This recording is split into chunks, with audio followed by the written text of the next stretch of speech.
கர்நாடகாவில் உள்ள தனியார் சொகுசு விடுதியில் இளம்பெண்கள் மூவர் நீச்சல் குளத்தில் மூழ்கி உயிரிழந்துள்ளனர்.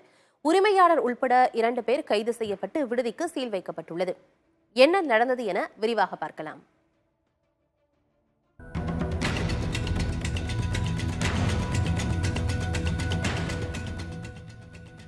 கர்நாடக மாநிலம் மைசூர் பகுதியைச் சேர்ந்த தோழிகள் மூவர் வார விடுமுறையை கொண்டாடும் நோக்கில் கனடாவின் மங்களூருக்கு சுற்றுலா சென்றுள்ளனர். அப்போது மங்களூரு புறநகரின் உச்சிலா அருகில் உள்ள கடற்கரை சொகுசு விடுதியில் அவர்கள் தங்கினர். விடுதியில் 6 அடி ஆழமுள்ள நீச்சல் குளத்தில் இறங்கி நீராடிக் கொண்டிருந்தனர்.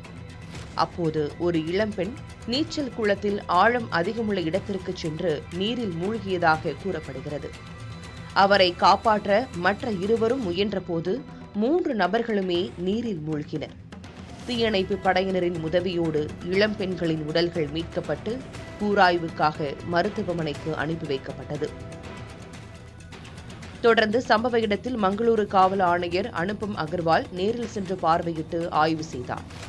முதல்கட்ட விசாரணையில் உயிரிழந்த 3 இளம்பெண்களும் இறுதி ஆண்டு பொறியியல் பயின்று வருவதும் நீச்சல் தெரியாமல் குளத்தில் இறங்கியதுமே அசம்பாவிதத்துக்கு காரணம் என தெரிந்தது.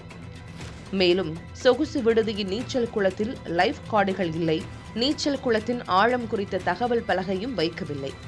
நீரில் மூழ்கிய பெண்கள் கூச்சலிட்டும் காப்பாற்ற அருகில் யாரும் இல்லை என தெரிய வந்தது. மொத்தத்தில் அந்த விடுதி, நீச்சல் குளம், முறையான பாதுகாப்பு வசதிகள் இல்லை என்பது தெரிய வந்தது. சொகுசு விடுதி உரிமையாளர் மனோகர் உட்பட 2 வரை கைது செய்து விடுதி உரிமம் தற்காலிகமாக ரத்து செய்யப்பட்டு சீல் வைக்கப்பட்டுள்ளது. புதிய தலைமுறைக்காக ஒசூர் செய்தியாளர் ஜெகநாத்.